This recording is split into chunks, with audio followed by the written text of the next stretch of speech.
Hola, ¿qué tal? Soy Anabel Jauregui, soy neuróloga y hoy vamos a hablar de enfermedades infecciosas del sistema nervioso central.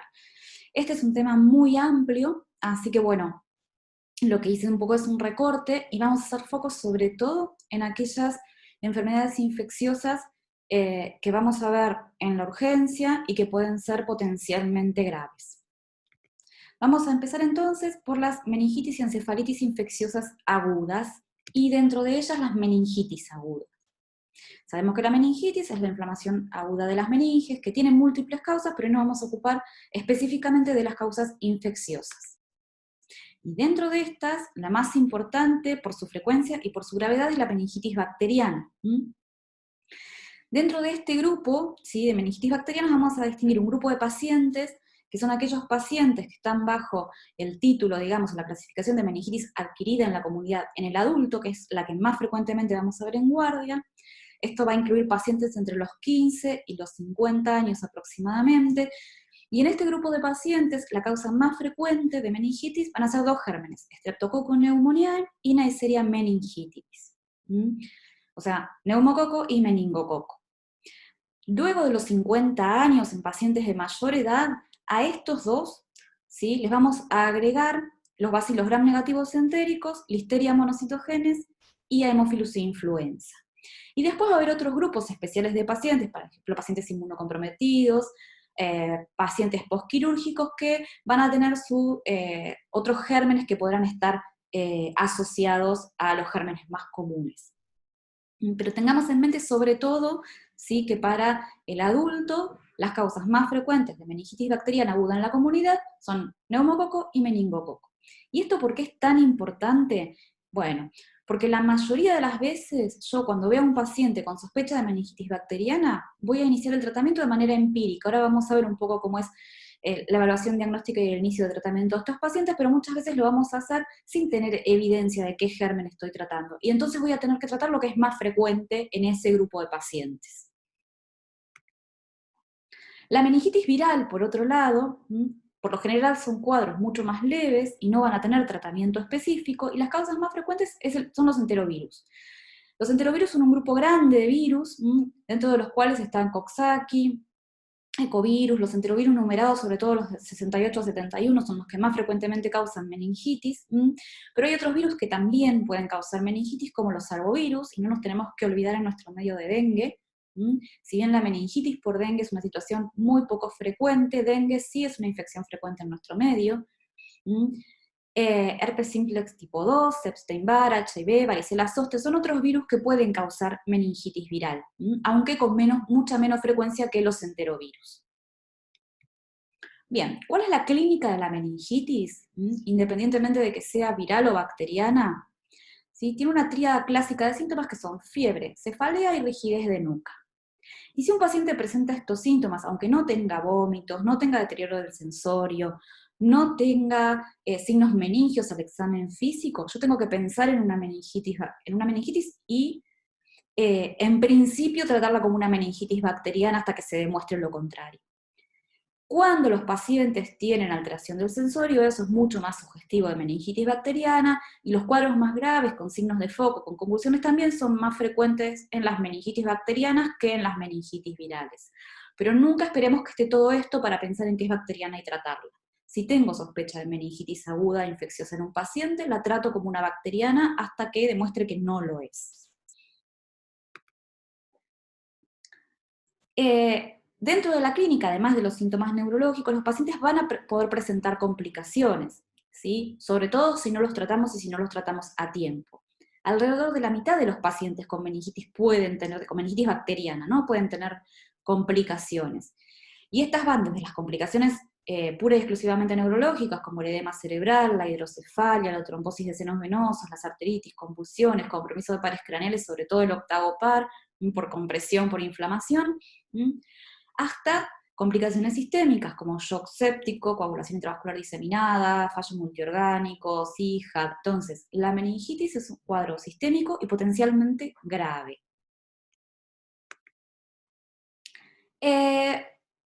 Cuando hacemos la evaluación diagnóstica, nuestro objetivo es que el paciente rápidamente inicie tratamiento antibiótico. Entonces, No siempre vamos a poder hacer todos los exámenes que vamos a hacer en la evaluación del paciente previo al inicio del tratamiento. Entonces, luego del ABC, como siempre en la urgencia, lo que tengo que hacer es tomar hemocultivos. Y ahí ya puedo iniciar el tratamiento antibiótico empírico, incluso antes de hacer una tomografía o de hacer la punción lumbar. Esto tiene que ver con que ahora vamos a ver que muchos pacientes van a necesitar una imagen antes de la punción lumbar, lo cual retrasa, y en nuestro medio retrasa bastante la realización de la punción lumbar, y ese tiempo perdido puede ser tiempo que haga que el paciente evolucione mal si yo no lo trate. ¿Mm? Si estoy en un medio en el que rápidamente puedo hacer la punción lumbar, bueno, puedo empezar el tratamiento empírico después de la punción lumbar, pero como concepto ya con el hemocultivo es suficiente y puedo iniciar el tratamiento empírico. Es cierto que tanto el rédito de la tinción de Gram como el rédito de los cultivos va a disminuir después de varias horas de terapia antibiótica, pero la terapia antibiótica no va a alterar el recuento de leucocitos ni la glucorraquia, o sea, no va a alterar las características del líquido. Y tampoco va a afectar el resultado de las PCRs, entonces, riesgo-beneficio, bueno, es preferible siempre empezar un tratamiento empírico sin tener aún el líquido cefalorraquídeo. Entonces, yo decía que muchos pacientes van a necesitar una tomografía previa a la realización de la punción lumbar. Entonces, ¿cuáles son los criterios para hacer una tomografía previa? El objetivo de la tomografía va a ser descartar que el paciente pueda tener una complicación cuando yo realice la punción lumbar. Esa complicación básicamente puede ser una hernia. Entonces, ¿qué pacientes van a estar en más riesgo? Los pacientes inmunocomprometidos, aquellos pacientes con infección por HIV, que están bajo tratamiento inmunosupresor, trasplantados, tienen más riesgo de tener cuadros de lesión ocupante de espacio de causa infecciosa. Después vamos a ver algo de esto en relación con HIV. Entonces estos pacientes tienen que tener una imagen, ¿sí?, antes de realizar la punción lumbar. Los pacientes que tienen antecedentes de enfermedad del sistema nervioso central también, sobre todo si es antecedentes de una lesión ocupante de espacio, que también deben tener una tomografía previa. Un paciente que tuvo un inicio reciente de crisis comiciales en la semana previa a la consulta, esos pacientes también tienen más riesgo de tener una lesión intracerebral que cause hipertensión endocraniana y entonces tienen que tener tomografía. Los pacientes con edema de papila por la misma razón. Los pacientes con alteración del sensorio y cualquier déficit neurológico focal. ¿Sí? Esto incluye anisocoria, alteraciones de pares, alteraciones de motilidad ocular, campo visual, paresias, etc. Entonces, cualquier alteración del examen físico, salvo la rigidez de nuca y los signos meningios, me van a obligar a hacerle una tomografía, ¿sí?, a ese paciente antes de poder hacer la punción lumbar. ¿Cuáles son las contraindicaciones para hacer una punción lumbar? ¿En qué pacientes no la puedo hacer? Bueno, paciente que tenga una lesión ocupante de espacio con efecto de masa significativo que desplace línea media. Paciente que tenga por tomografía más del 50% de los surcos cisternas ventrículos borrados con desplazamiento de línea media. Los pacientes que tengan borramiento de las cisternas supraquiasmáticas o basales, aquellos con hidrocefalia no comunicante o con obliteración del cuarto ventrículo por imagen, los que tienen obliteración de cisterna cuadrigeminal o cerebelosa superior, con respecto a la ambient, sí, todas esas son las contraindicaciones tomográficas, y por esto la importancia de un paciente de riesgo de hacer la tomografía. Y por otra parte, los pacientes que tengan infección en el sitio de punción, ¿sí?, o coagulopáticos, anticoagulados con menos de 50.000 plaquetas. En todos esos casos directamente la punción está contraindicada. Bien, si puedo hacer la punción, ¿qué busco? Bueno, por un lado, obviamente, voy a tomar las muestras para hacer el directo y el cultivo de líquido cefalorraquídeo, pero además me van a importar las características de ese líquido, ¿sí? Sabemos que el líquido normal es un líquido claro, cristal de roca, así como agua, con pocas células, menos de 5, con un 15 o 45 miligramos por decilitro de proteínas y un coeficiente de glucosa líquido suero de más de 0,6. En las meningitis bacterianas, el líquido suele ser turbio, ¿sí?, con una hipercelularidad importante. El rango es variable, va entre 1000 y 5000, pero puede variar, y con un predominio de neutrófilos en ese líquido. La proteinorraquia suele estar elevada y la glucorraquia puede estar disminuida. Y se dice que un índice de menos del 0,4 es altamente predictivo de meningitis bacteriana. En el caso de las meningitis virales, el líquido es claro. Puede haber también aumento de leucocitos, suele haberlo, pero es a predominio linfocitario. La proteinorraquia puede estar aumentada, pero también puede ser normal, y la glucorraquia es normal.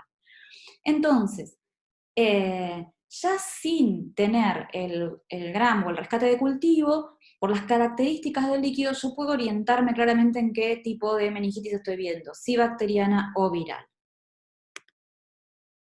¿Cómo confirmo el diagnóstico? Bueno, la tinción de GRAM es positiva en hasta el 90% de los casos de meningitis bacteriana, con lo cual es un elemento muy útil. El cultivo es positivo en el 80% de los pacientes sin tratamiento. Y después hay otros test, como aglutinación en partículas de látex, o sobre todo para las meningitis virales, la PCR, la presencia de anticuerpos de IgM, que me van a ayudar a hacer el diagnóstico etiológico cuando la tinción de GRAM y el cultivo no me alcance. Pero por lo general en una meningitis bacteriana voy a tener rendimiento entre el GRAM y el cultivo. Y eso me va a asegurar que estoy bien orientada en el tratamiento del paciente. En el caso de una meningitis con líquido de características virales, y si las tinciones y el cultivo son negativos, no siempre es necesario hacer PCR, no es que a todos los pacientes le hacemos PCR con enterovirus, esto va a depender del tipo de paciente. ¿Sí? En neonatos, por ejemplo, sí, seguro, en inmunocompatibilidad también vamos a hacer, pero por ahí en un adulto sano no va a ser necesario avanzar por ese lado con los exámenes complementarios. Bien, el tratamiento, como decíamos, es empírico. Incluso aunque yo tenga hecho el líquido cefalorraquídeo, no voy a esperar a tener el resultado del GRAM y mucho menos del cultivo para empezar tratamiento. Entonces, habíamos dicho que el paciente adulto entre 16 y 50 años pensaba en neumococo y en meningococo, y entonces el tratamiento es ceftriaxona o cefotaxima con dexametasona por lo general y vancomicina. El agregado no de vancomicina depende de conocer si uno tiene neumococo resistente o no en la población. Pero bueno, el régimen estándar es ceftriaxona, vancomicina con dexametasona. En pacientes de más de 50 años con alteraciones del sistema inmunológico, enfermedades crónicas, alcohólicos, voy a agregar a esto, habíamos dicho, ¿sí? Listeria monocitogenes, bacilos gram negativos y Haemophilus influenza, y entonces al esquema anterior, para cubrir estos gérmenes, le tengo que agregar ampicilina en dosis de 2 gramos cada 4 horas endovenosa. ¿Cuánto tiempo de tratamiento? Depende del germen, ¿sí? Para meningococos 7 días, para streptococcus, para neumococo 2 semanas aproximadamente. Y la pregunta es, bueno, ¿qué pasa si yo empecé tratamiento antibiótico y no tengo rescate? Bueno, por lo general, ¿sí? Si el líquido es de una meningitis viral, tengo un GRAM, el GRAM es negativo, no rescato nada en el GRAM, espero 1 o 2 lecturas de cultivo para suspender el antibiótico que empecé empíricamente. Por lo general eso es lo que se hace, esperar a tener lecturas de cultivo negativas para estar bien seguros de que no estamos sacando un antibiótico que era necesario, y después retiramos el tratamiento antibiótico, si el paciente evolucionó favorablemente, por supuesto, que es lo que suele suceder en las meningitis virales. ¿Por qué corticoide? Bueno, el uso de corticoides se basa en un estudio que ya tiene unos cuantos años, donde se vio que en aquellos pacientes en los que rápidamente se daba corticoides con el tratamiento antibiótico, disminuía la tasa de complicaciones. ¿Por qué? Porque muchas veces, ¿sí?, el ataque con el antibiótico produce una lisis bacteriana importante, con una respuesta inflamatoria muy importante del sistema inmune, y esta respuesta inflamatoria exagerada provoca mucha inflamación meningia, entonces puede causar complicaciones como, bueno, el edema cerebral por un lado, la compresión de pares por la meningitis por otro. Entonces, se hizo un estudio, se vio que los pacientes a los que se les daba dexametasona en estas dosis, 10 miligramos cada 6 horas por 4 días, iniciadas justo antes de la primera dosis de antibiótico, o con la primera dosis de antibiótico, sino no, evolucionaban mejor. Entonces, a prácticamente todos los pacientes que se les inicia tratamiento empírico para meningitis bacteriana se les da corticoides, salvo pacientes con shock séptico, postneuroquirúrgicos o inmunosuprimidos. Estos pacientes no es recomendable, porque no está demostrado que vaya a ser favorable bajarles más la inmunidad. Muy bien, hasta ahí vamos con meningitis bacteriana, sobre todo, y con meningitis agudas, cuadros exclusivamente de meningitis. Vamos a ir ahora a los cuadros virales, meningitis y encefalitis virales. ¿Por qué se producen? Bueno, los virus pueden entrar por distintas, depende del virus, va a tener distintas vías de entrada al cuerpo, ¿sí? Que podrá ser por tracto gastrointestinal, por ejemplo, para los enterovirus, por piel o por vía parenteral, por ejemplo, para los arbovirus o para HIV, por vía urogenital, por vía respiratoria. Y después, esos virus se diseminan al sistema nervioso central. Esta diseminación puede ser hematógena, ¿sí? Hacen viremia, pasan a través de los capilares, replican o pueden replicar en los plexos coroides incluso, o por transporte axonal retrógrado. Esto está escrito para los virus herpes, por ejemplo, ¿no?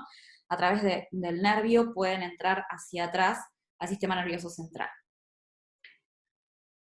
Por lo general, sobre todo si entran por vía hematógena, lo que van a producir es primero una meningitis, y después, de acuerdo a la respuesta del huésped, la respuesta inmune, sobre todo la respuesta T, que sea capaz de montar el huésped, el tropismo viral, hay virus que son mucho más neurotrópicos que otros, van a ser capaces de producir encefalitis o meningoencefalitis o no, o quedar en una meningitis viral. ¿Cuál es la clínica? La de la meningitis es la que ya habíamos visto, fiebre, cefalea, rigidez de nuca. Cuando estos virus además producen encefalitis, podrán aparecer alteraciones del sensorio, desorientación, trastornos conductuales, signos de foco, convulsiones. Sí es importante en las meningitis y meningoencefalitis virales saber el antecedente epidemiológico de ese paciente. Por ejemplo, ¿en qué estación del año estamos? Hay virus que son estacionales. Si el paciente hizo viajes, por ejemplo, si viajó a una zona donde un tipo de arbovirus es más frecuente o no. ¿Qué enfermedades hay en la comunidad? ¿Sí? Yo en Buenos Aires, por ejemplo, no voy a sospechar West Nile porque no tenemos demostrada circulación, pero sí puedo sospechar dengue. Si el paciente estuvo expuesto a animales o no, si hay exposición a mosquitos, bueno, esto del dengue solo tenemos bastante más en cuenta, si tuvo exposición a garrapatas, por ahí, bueno, no tanto en Argentina, pero sí en otros países. Entonces, ¿cuáles son las etiologías? ¿No? ¿En qué pensamos cuando pensamos en causas virales de meningitis o de meningoencefalitis? Y a todos nos vienen a la mente los virus herpes, herpes simplex, sobre todo dentro de la familia herpes, pero los otros también, varicela zoster, citomegalovirus, Epstein-Barr, herpes, los otros herpes humanos. Dengue, como decía, los arbovirus, y para nosotros sobre todo dengue, encefalitis de Saint-Louis también puede ser. Los enterovirus, que les adelanto son la causa más frecuente de meningitis pura viral. Y después otros virus como HIV, siempre hay que tenerlo en cuenta, influenza, bueno, rubiola, sarampión, el virus de la parotiditis, rabia para influenza, hay muchísimos virus que pueden causar meningitis o meningoencefalitis, nosotros vamos a hablar ahora solo de los más frecuentes. Entonces, vamos a empezar con los enterovirus. Los enterovirus, hay alrededor de 70 serotipos, se los agrupa en polio, Coxsackie, ECO y los enterovirus numerados. ¿Sí? Son virus que causan infección muy frecuentemente, pero que raramente causan meningitis. Entonces, de cada 500 infecciones por enterovirus, menos de una va a producir una meningitis. Y los brotes suelen ser o al final del verano o al principio del otoño, asociados con faringitis o síntomas gastrointestinales. Por eso esto es importante, yo mencionaba, ver en qué estación del año estamos, porque si estamos en esta época, bueno, es donde más vamos a ver cuadros de meningitis viral. Las meningitis por enterovirus por lo general son cuadros benignos. Salvo en el periodo neonatal o en el huésped inmunocomprometido, no se asocian a enfermedad grave o encefalitis. En general son meningitis de evolución benigna, bueno, que cursan con la tríada, con cefalea, y que con tratamiento sintomático van a evolucionar favorablemente. El diagnóstico, si yo quiero comprobar de qué virus se trata por cuestiones epidemiológicas, va a ser por PCR con transcriptasa reversa, pues son virus ARN, ¿sí? Con una sensibilidad y una especificidad muy alta, ¿sí? Con una especificidad casi del 100 y una sensibilidad del 95-96%, con lo cual es muy confiable como método diagnóstico si yo necesito, sobre todo en población inmunocomprometida o en neonatos, corroborar de qué se trata, de qué virus se trata. El tratamiento es de soporte. ¿Sí? Si bien a veces se puede usar pleconaril por vía compasiva para cuadros graves, por lo general el tratamiento es de soporte, tratar la cefalea, tratar la fiebre, mantener al paciente estable, y el paciente va a evolucionar favorablemente en aproximadamente una semana, 10 días, y va a resolver el cuadro. De acá vamos a pasar casi al otro extremo, a virus que son mucho más agresivos, ¿sí? Que son los herpes simplex. Tanto el tipo 1 o el tipo 2 de la familia de virus herpes, suelen causar encefalitis herpética. Estos son, digamos, en general no van a dar estos cuadros de meningitis benignas que veíamos con los enterovirus, sino que causan cuadros graves de encefalitis, con una mortalidad alta de hasta el 70% si el paciente no se trata. Y esta herpes simplex es el virus que es causa más común de encefalitis aguda esporádica en la comunidad, puede afectar a cualquier grupo etario, no tiene preferencia estacional.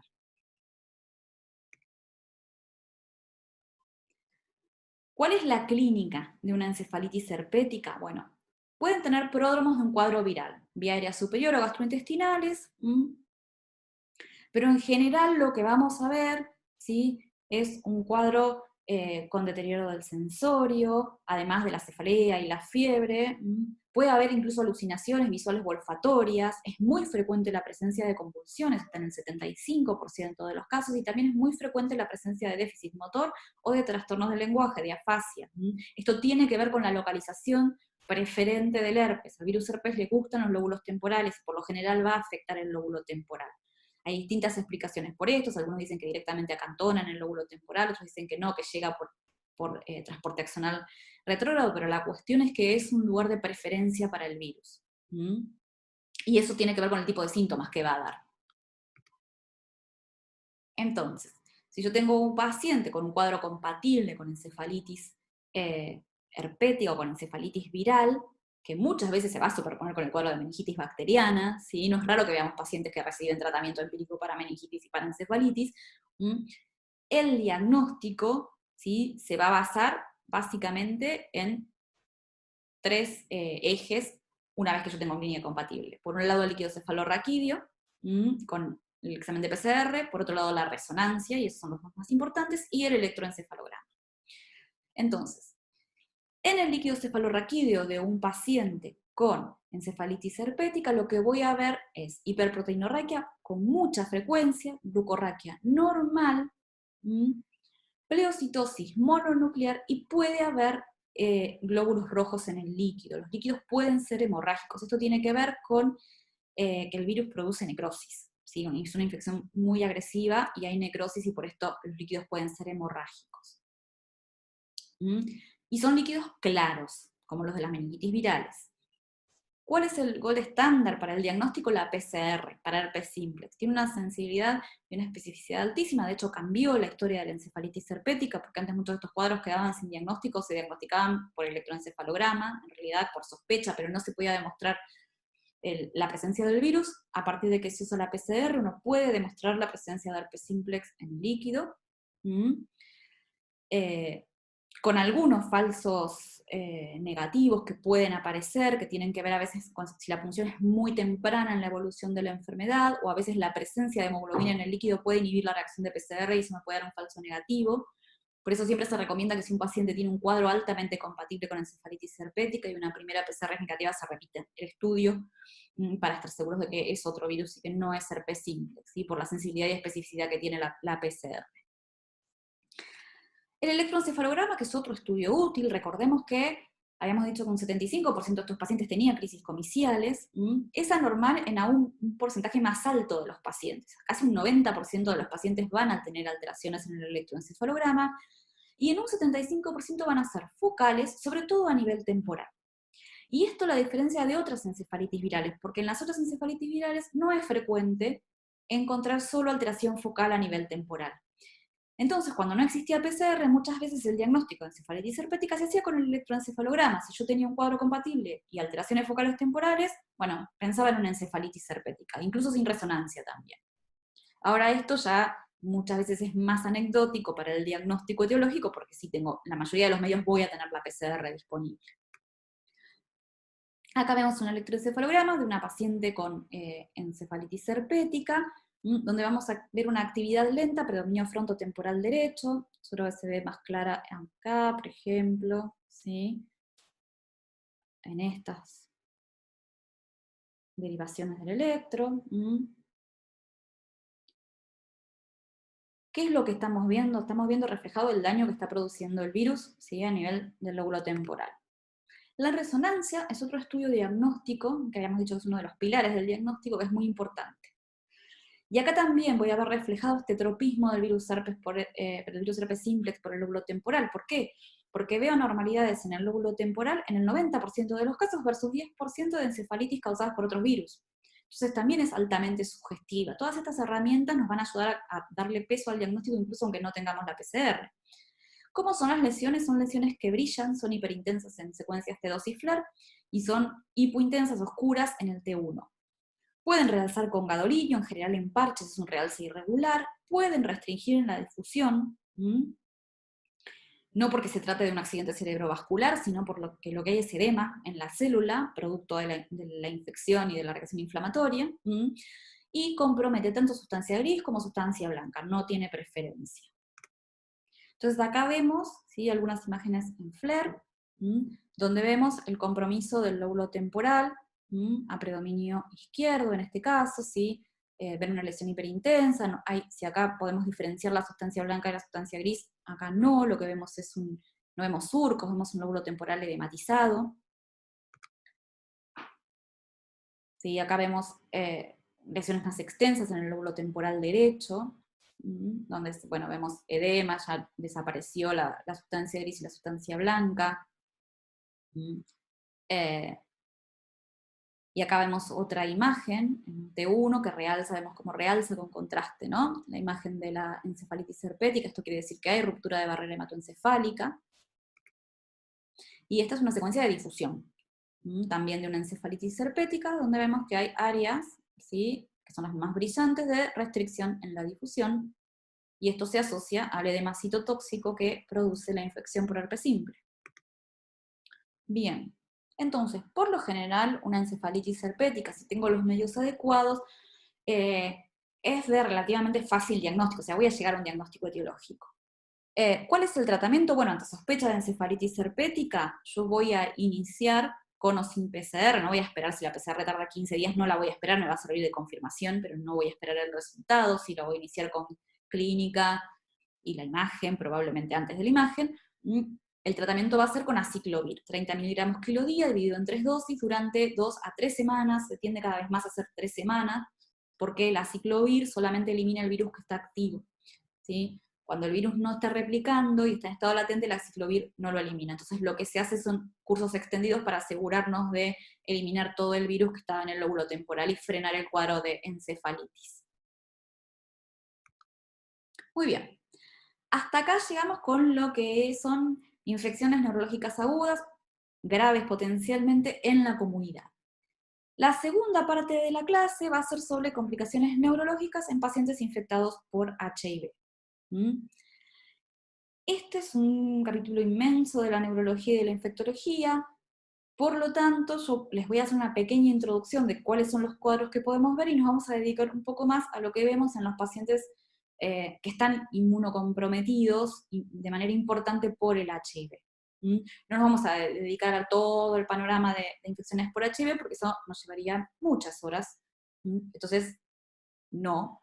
Yo hice un recorte de algunas patologías como ejemplo de lo que sucede en los pacientes que tienen infección por HIV. Entonces, en estos pacientes tenemos que empezar a pensar que si bien nosotros vamos a hablar de eventos oportunistas, el compromiso neurológico puede tener muchas causas. La primera es la acción directa del virus, del HIV. Si el HIV puede entrar tempranamente en la infección al sistema nervioso central y quedar acantonado y producir o no daño. Y ya ahora se sabe cada vez más que los pacientes con HIV pueden tener deterioro cognitivo, incluso pacientes que están con una infección bien controlada igual, pueden tener deterioro cognitivo, acá hay varias teorías de por qué esto se produce, pero es importante recordar esto, que el virus directamente puede causar daño en el sistema nervioso central. Lo que más se estudia ahora son estos cuadros, como les decía, de deterioro cognitivo secundarios a HIV, pero también en la infección aguda, los pacientes pueden cursar, por ejemplo, con meningitis. Habíamos visto que era una causa de meningitis viral. Esto se suele ver en la primoinfección. A veces una primoinfección también por mecanismos inmunomediados sí puede desencadenar cuadros de tipo Guillain-Barré, por ejemplo. Entonces, siempre recordemos que el HIV también, tanto en la primoinfección como en la infección crónica, puede causar síntomas o cuadros neurológicos. Después tenemos el gran grupo de las infecciones oportunistas, y esto fue lo primero que se estudió. Pensemos que en la historia de la infección por HIV, inicialmente casi todos los pacientes llegaban a la etapa SIDA, y entonces veíamos infecciones que no eran frecuentes en el inmunocompetente, en el inmunocomprometido. Se empiezan a aparecer infecciones que solo se veían tal vez en pacientes trasplantados, en pacientes oncológicos muy inmunosuprimidos, empiezan a aparecer en este grupo de pacientes. Y si bien con los tratamientos actuales, que son altamente efectivos, estas infecciones son menos frecuentes, en pacientes que tienen resistencia o que no están adecuadamente tratados, las seguimos viendo. Por otro lado, los pacientes pueden tener efectos adversos de fármacos. Y acá hay que tener en cuenta que los antirretrovirales también pueden causar cosas que van desde la cefalea hasta polineuropatías. Entonces, también es otra causa importante, el tratamiento para la misma infección por HIV puede causar compromiso neurológico. Y por último, cuando tratamos a los pacientes y mejora su inmunidad, esta reconstitución inmune, sí que es clonal, el paciente de golpe pica en los CD4 y baja la carga viral, en esa situación también puede haber ataque inmunomediado del sistema nervioso, ¿sí? Que muchas veces tiene que ver con reactivación de infecciones latentes. Hay una infección latente, el sistema inmune de golpe reacciona exageradamente y vemos cuadros atípicos muy inflamatorios de infecciones comunes.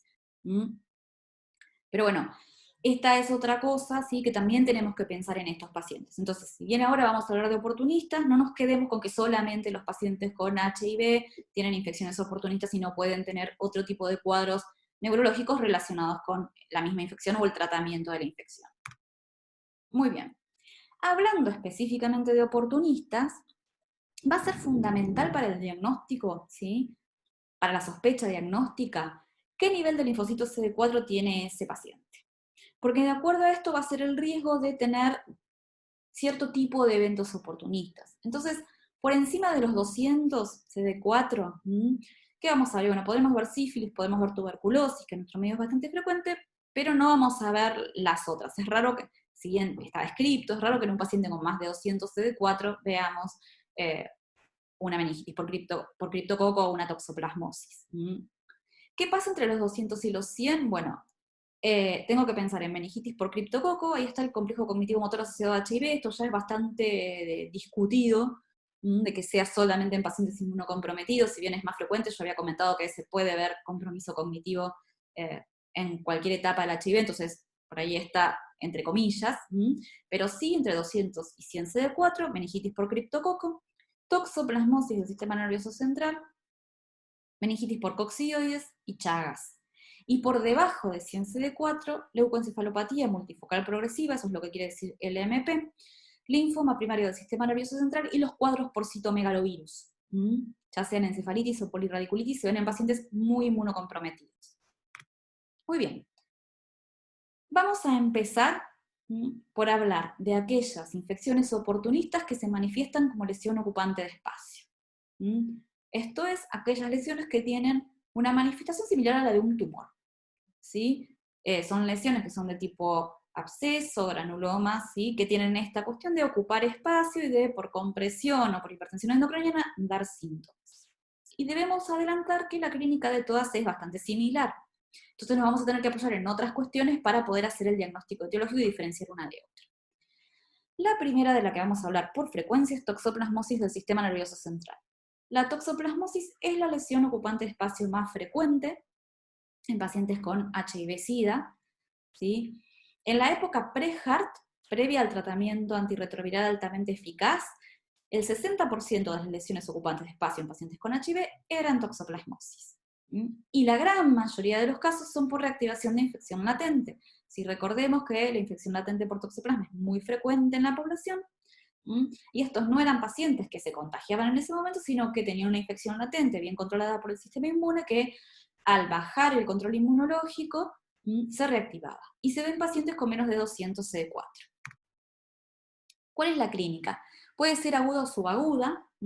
Estos pacientes pueden tener cefalea y fiebre, pero lo más típico va a ser que aparezcan signos de foco, confusión, alteraciones conductuales. ¿No? Con signos de foco me refiero a hemiparesias, paresias, trastornos sensitivos, menos frecuentemente compromiso de tronco porque no es la localización preferente, si bien puede estar de toxoplasma. Pueden aparecer convulsiones también, pueden aparecer movimientos anormales.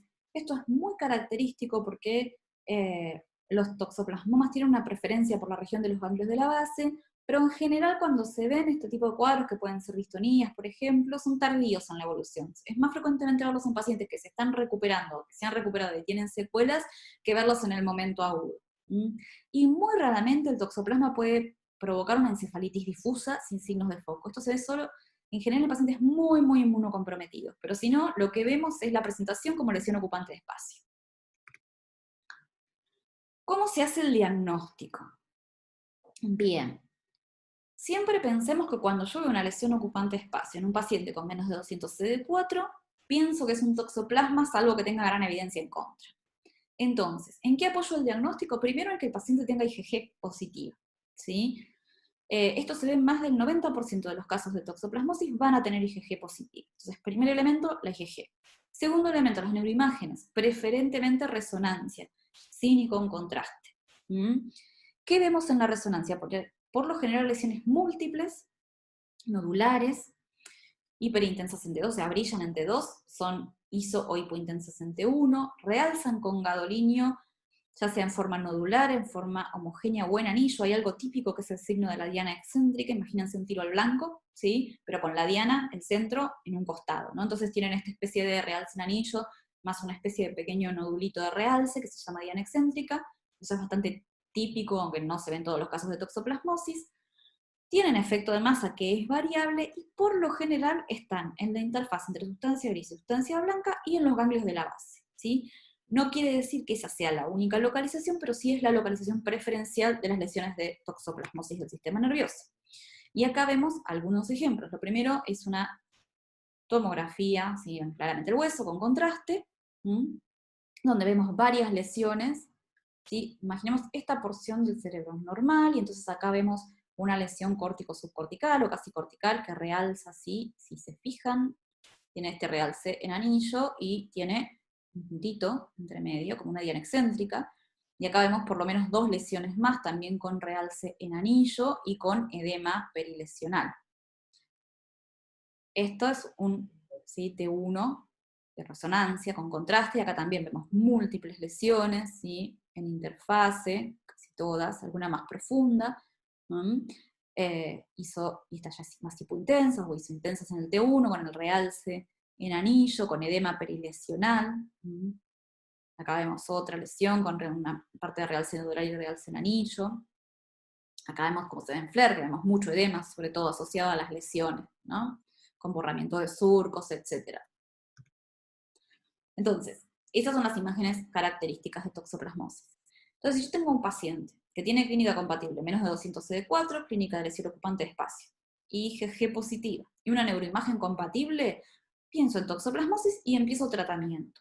Y la prueba terapéutica va a ser lo que me va a confirmar el diagnóstico. Entonces, dijimos, más de una lesión que realza con contraste, IgG positiva, no hay otro diagnóstico más probable, y además si ese paciente no hace profilaxis con trimetoprim, sulfamethoxazol, que baja el riesgo de toxoplasmosis, yo voy a empezar el tratamiento empírico como prueba terapéutica. Y evalúo la respuesta clínica e imagenológica. Clínicamente, la mitad de los pacientes va a mejorar alrededor de los 3 días, y alrededor del 90, o sea, la mayoría a la semana ya va a mostrar mejoría clínica. La mejoría radiológica es posterior, se ve entre los 14 y los 21 días, uno ve que las imágenes empiezan a disminuir el realce, tienen menos edema. Entonces, con estos 2 criterios, yo sé que si el paciente empieza a responder, lo más probable eso es una toxoplasmosis, sigo con el tratamiento que había iniciado empíricamente.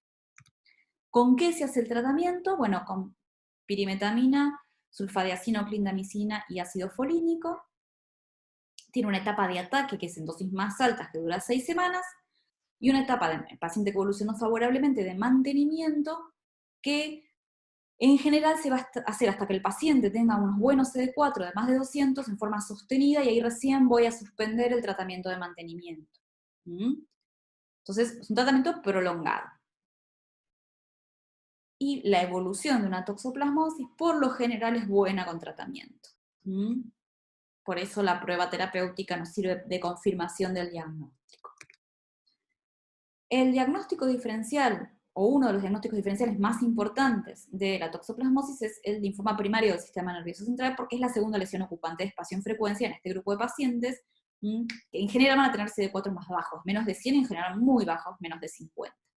El linfoma, ¿sí?, es más frecuente en hombres y aparece alrededor de la 4ª década. Si bien puede aparecer en cualquier paciente, esto es una cuestión epidemiológica de frecuencia, pero puede aparecer en cualquier paciente con HIV-Sida. En todos los linfomas, si lo puedo buscar, voy a encontrar Epstein-Barr. El linfoma primario del sistema nervioso asociado a HIV está asociado a virus Epstein-Barr. Entonces, si yo puedo hacer PCR en el tejido, voy a encontrar genoma viral.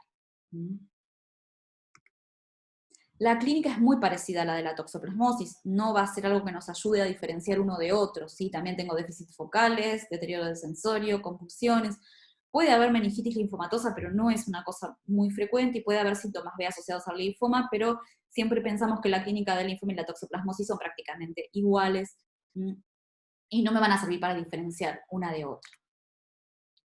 Las neuroimágenes sí me van a aportar algún dato más, ¿sí? Sobre todo la resonancia, siempre.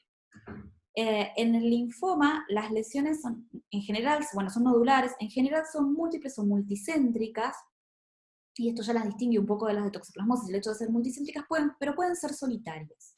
Y de hecho, si yo veo una sola lesión, ¿sí? Con lesión única, ahí sí es más probable que sea un linfoma que sea una toxoplasmosis. Suelen realzar en anillo, tienen bordes regulares, se suelen ubicar más cerca de la superficie ventricular o meninge, a diferencia de la toxoplasmosis, y pueden cruzar el cuerpo calloso también, que este es un comportamiento muy infrecuente en la toxoplasmosis, ¿no? El hecho de pasar por el calloso. Y en el SPECT con tallo, si lo puedo hacer, son hipercaptantes. Las de la toxoplasmosis son hipocaptantes, las del linfoma son hipercaptantes. Entonces, si bien no es un examen que uno tenga a mano frecuentemente, si yo puedo hacer espectalio, ¿sí? Eso sirve muchísimo para diferenciar entre toxoplasmosis y linfoma. Estas son lesiones de linfoma, ¿sí? No son tan distintas a la de la toxoplasmosis, pero bueno, sí les quería mostrar esto, ¿no? La preferencia por la región periventricular, esto de ser multicéntricas, estas lesiones que se meten en el cuerpo calloso, ¿sí? Si bien esto yo no puedo decir que esto sí o sí es un linfoma solo con la imagen, bueno, es una imagen sugestiva del linfoma. Pero también puede ser que si este paciente tiene IgG, yo lo empiece a tratar como una toxoplasmosis, y bueno, cuando no responda al tratamiento, me planteé como opción como segunda opción la del linfoma. El diagnóstico del linfoma, el gold estándar del diagnóstico, es la biopsia, ¿sí? Tiene un rédito diagnóstico alto cuando está bien hecho, de un 95%, y la mayoría de los pacientes con sospecha de linfoma se van a biopsiar, porque para iniciar un tratamiento con quimio o con radioterapia voy a necesitar tener esa biopsia. En el caso de que el paciente no tenga contraindicación para hacer una punción lumbar y yo lo pueda punzar, voy a hacer PCR para Epstein-Barr porque tiene una sensibilidad y especificidad altas. Los líquidos del linfoma pueden tener hiperproteinorraquia, pero la glucorraquia y la celularidad son variables, el físico-químico no me va a ayudar, pero la PCR sí. Lo que pasa es que la mayoría de estos pacientes, ya vimos el tipo de imágenes que tienen, no se van a poder punzar. Entonces el diagnóstico es la biopsia, ¿sí? En la cual yo puedo encontrar Epstein-Barr, pero además voy a encontrar histología de linfoma. Hay algunos estudios que muestran que tener líquido más espectalio positivo tiene el mismo rédito que tener una biopsia, pero la realidad es que la mayoría de los grupos que tratan este tipo de pacientes prefieren tener hecha la biopsia para iniciar un tratamiento. Y el tratamiento, sí, el linfoma es una enfermedad de mal pronóstico por lo general, es con radioterapia o con quimioterapia, pero esto aumenta la sobrevida de los pacientes, pero son lesiones de muchísimo peor pronóstico que una toxoplasmosis, por ejemplo. Bien. La tercera infección oportunista que vamos a ver, que se puede manifestar como lesión ocupante de espacio, ¿sí? Aunque en realidad las imágenes no son típicamente de lesión ocupante de espacio, es la leucoencefalopatía multifocal progresiva. Esta es una enfermedad del oligodendrocito, puntualmente, que está causada por un virus que es JC, es un poliomavirus que se describió en pacientes trasplantados originalmente, muy prevalente en la población general, infecta entre un 75 y un 90% de la población general. En general permanece latente y no molesta, salvo en los casos de inmunosupresión. Y por eso esto se describió en trasplantes, después se empezó a ver en pacientes con HIV-Sida, y ahora también está descrito en pacientes que reciben tratamientos inmunosupresores, como por ejemplo los pacientes con natalizumab en esclerosis múltiple, donde es una complicación que está descrita para ese tipo de tratamiento por el cambio, la inmunosupresión que genera. En pacientes con SIDA tiene una prevalencia de entre 1 y el 10%, y se ven también en pacientes con CD4 bajos, aunque está reportado con CD4 más altos. La fisiopatogenia entonces es por replicación y reactivación de JC en la oligodendroglía, y esto causa lisis del oligodendrocito y pérdida de mielina.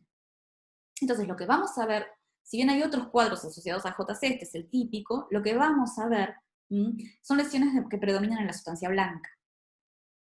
La clínica suele ser más lenta que lo que uno ve en una toxoplasmosis o en un linfoma, pero también podemos ver signos de foco, trastornos cognitivos, ataques, alteraciones de MOE. Al JC le gusta un poco más el tronco que a las otras, pero bueno, esto no sirve para hacer diferenciación de acuerdo a la clínica, y la cefalea, si bien aparece, no es el síntoma más frecuente. Sí, acá las imágenes van a ser fundamentales. En la resonancia, lo que vamos a ver, la tomografía no es muy útil, pero en la resonancia sí vamos a ver lesiones que se confinan a sustancia blanca, ¿sí? Que son hipointensas en T1, hiperintensas en T2 y FLAIR, no tienen efecto de masa, no realzan con contraste, y esto las diferencia muchísimo de las otras dos cosas que estábamos viendo, y por lo general son paredes occipitales o frontales, pueden aparecer en fosa posterior, pueden ser uniobilaterales, son asimétricas y por lo general crecen de la sustancia blanca subcortical hacia el ventrículo. Esto se dice que las diferencias de las lesiones de sustancia blanca por HIV que van del ventrículo hacia afuera. Hay formas atípicas, sobre todo cuando hay restitución inmune. ¿Sí? En esos casos, que el paciente inició terapia y hace restitución, lo que puedo ver son lesiones sí con efecto de masa y que realzan con contraste. Pero esto no sucede en el paciente sin tratamiento, sino en el paciente con tratamiento, y muchas veces en realidad es un signo de buen pronóstico. El diagnóstico, ¿sí? se confirma por PCR o por biopsia. La biopsia en realidad es el gol estándar, la PCR para JC tiene una sensibilidad que no siempre es tan alta, entre un 70 y un 90%, con una especificidad buena, y la biopsia es el gol estándar, donde voy a ver desmineralización, aumento del tamaño del núcleo de los oligodendrocitos, cuerpos de inclusión de JC, astrocitos bizarros. La vamos a hacer siempre y cuando la PCR nos dé negativa, bueno, voy a tener que pasar a la biopsia como diagnóstico. Acá vamos a ver algunas resonancias de pacientes con JC. Si se fijan, ¿sí? Bueno, acá vemos lesiones, ¿sí?, hiperintensas, que ya realzan con contraste, esto es un comportamiento más atípico, pero acá lo que estoy viendo, ¿sí?, son lesiones, si se fijan, la sustancia gris está respetada, veo una lesión extensa de sustancia blanca, pero si se fijan no está comprometiendo los ventrículos, no comprime, no tiene efecto de masa, de hecho acá veo los surcos y se ven, ¿sí? Entonces esta es una lesión que no tiene efecto de masa, ¿no? Acá vemos una lesión de fosa posterior y lo mismo, ¿no? Acá tengo una lesión que está contra el cuarto ventrículo y sin embargo no lo comprime. ¿Cuál es el tratamiento? No hay tratamiento específico, ¿sí? Y entonces lo importante es que el paciente, si no tenía tratamiento antirretroviral, lo inicie, y si lo tenía, revisar si ese tratamiento es un tratamiento que tenga buena entrada al sistema nervioso central y optimizarlo si no es así, y chequear que no haya resistencia, etcétera, para, digamos, estar seguros de que el tratamiento va a tener impacto, porque lo único que puede frenar JC es la propia inmunidad del paciente. Esta era una infección que era de muy mal pronóstico, pero con el advenimiento de más opciones de tratamiento y de la terapia altamente eficaz, bueno, cambió. Si bien los pacientes con JC muchas veces quedan seculados, no siempre es una enfermedad mortal, que antes sí lo era. Muy bien. Y ahora, para ir terminando y cambiar un poco la óptica, vamos a hablar de otro evento oportunista del sistema nervioso muy frecuente en pacientes con HIV-Sida, que ya no se manifiesta habitualmente por lesión ocupante de espacio, sino como meningitis. Es la meningitis por criptococo, es una meningitis micótica. Esta aparece entre el 5 y el 10% de los pacientes con SIDA, es la tercera complicación neurológica en frecuencia en los pacientes en la era pre-HART. Algunos dicen que no tan así, sino que es la segunda, después de la toxoplasmosis, y se ve en pacientes con CD4 bajos, menos de 100 por lo general. La clínica es una meningitis que suele ser subaguda, ¿sí? Puede ser aguda, pero por lo general, como el paciente no puede montar una respuesta inmune importante, es un cuadro subagudo, insidioso, ¿sí? Muchas veces es solo una cefalea. ¿Sí? En un paciente con CD4 bajo es una cefalea de reciente inicio, hay que tener mucho cuidado y estar muy atentos porque se puede tratar de una meningitis por criptococo. Si bien lo típico es la fiebre, las náuseas, los vómitos, esto puede no aparecer en todos los pacientes, ¿sí? Entonces hay que tener muy alta alarma y estar muy atentos en este grupo de pacientes. Y de hecho, los pacientes, como no montan una reacción inflamatoria importante, no presentan rigidez de nuco sin los meningios. Frecuentemente, digamos, solamente los vemos en un tercio de los casos. Con lo cual, ¿sí?, La sospecha tiene que ser alta y tenemos que, con pocas cosas, cefalea, con o sin fiebre, una cefalea nueva, con fiebre, descartar meningitis por criptococo. Es raro ver otras cosas, es raro ver signos focales, es raro ver convulsiones. ¿Cómo se hace el diagnóstico? En general la tomografía va a ser normal, pero sí o sí la voy a tener que hacer para poder hacer la punción lumbar en estos pacientes, eso claramente. ¿Qué puedo ver en las resonancias? En los casos de meningitis puede ser normal, ¿sí? Pero puedo ver algunas cosas. Por ejemplo, puedo ver realces en las meninges, sobre todo en las meninges de la base. Que eso no se suele ver, por ejemplo, en la toxoplasmosis es muy, muy infrecuente, en linfoma tampoco. Puede haber imágenes nodulares y penitensas en T2, sobre todo en ganglios de la base y cercanas a la comisura anterior, pero no realzan con cadolinio, no tienen edema y en realidad son espacios perivasculares dilatados y ocupados por criptococos. Eso se llama absceso gelatinoso, ¿sí? Son bastante típicas del criptococo, pero no siempre se ven, no es tan frecuente verlas, pero bueno, si están, nos van a ayudar al diagnóstico. El diagnóstico de meningitis por criptococo es relativamente fácil porque hay varias técnicas que yo puedo hacer. Por un lado, la antigenemia, ¿no? La búsqueda de antígeno en sangre. Esto tiene una sensibilidad y una especificidad bastante buenas, del 91% de sensibilidad, que es muy buena, y una especificidad del 83%. Entonces, digamos, es un dato importante. Si yo tengo un paciente con cuadro compatible de antigenemia, lo más probable es que sea una meningitis por criptococo. ¿Qué voy a encontrar en el líquido? ¿Qué es lo que me va a confirmar el diagnóstico? Bueno, la mitad de los pacientes tienen presión de apertura aumentada, ¿sí? O sea, tienen hipertensión endocraniana. Pueden tener hiperproteinorraquia, hipoglucorraquia, pleocitosis mononuclear, pero hay que saber que un cuarto de los líquidos pueden ser normales. Entonces, concepto importante, el líquido normal no descarta meningitis por criptococo. Pero sí, entre la tinta china, con una sensibilidad del 75 y el 85%, ¿no? Que es el examen directo para criptococo, y la antigenorraquia, que es la búsqueda de antígenos, pero no en sangre, sino en el líquido cefalorraquídeo, con una sensibilidad también alta, del 95%, es muy probable que yo pueda hacer el diagnóstico. Y además tengo cultivo. Entonces, entre la tinta china, la antigenorraquia y el cultivo, por lo general yo confirmo el diagnóstico etiológico de meningitis por criptococo. ¿Cuál es el tratamiento? El paciente debe realizar durante 2 semanas o hasta tener líquido negativo anfotericina con flucitocina, que no siempre hay flucitocina en nuestro medio, muchas veces se hace solo anfotericina. Ese es el tratamiento, digamos, la primera fase del tratamiento de ataque, que es endovenoso. Entonces, 2 semanas estándar, por lo general ahí se repunza al paciente a ver si esterilizó el líquido, y si es así, lo voy a poder pasar a la segunda etapa, que es fluconazol en dosis altas, que son 8 semanas más de tratamiento. Y después el paciente, como hacíamos con toxoplasmosis, va a entrar en un periodo de profilaxis secundaria. Este es un paciente que ya resolvió en realidad la infección, y lo que estoy haciendo es evitar que se vuelva a reactivar, con fluconazol en dosis más bajas.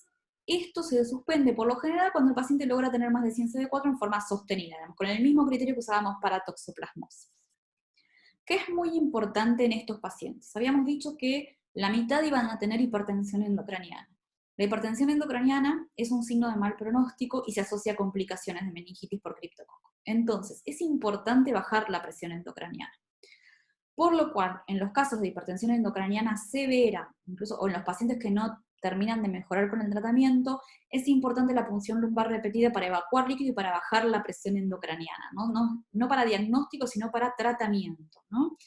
Entonces, yo lo que hago por lo general es bajar la presión endocraniana al 50% de la presión de inicio, de apertura que me di, extrayendo líquido, o hasta normalizarla, dependiendo ahí de cuál sea el rango de hipertensión endocraniana que tenga el paciente, y lo voy a repunzar diariamente, si es necesario, hasta lograr que el paciente estabilice la presión endocraniana y tenga, por lo menos en 2 punciones seguidas, una presión endocraniana normal. O sea, acá la punción lumbar no es solo diagnóstica, sino también que es terapéutica. Muy bien, entonces hasta ahí hemos llegado con este pantallazo de lo que es infecciones del sistema nervioso central, patología infecciosa del sistema nervioso central. Por supuesto que nos quedan temas muy interesantes afuera, como tuberculosis, chagas, etcétera, pero bueno, algún tipo de recorte hay que hacer. Espero que les haya gustado la clase, espero que les interese el tema tanto como a mí. Bueno, y seguramente nos veremos en alguna otra clase. Muchas gracias.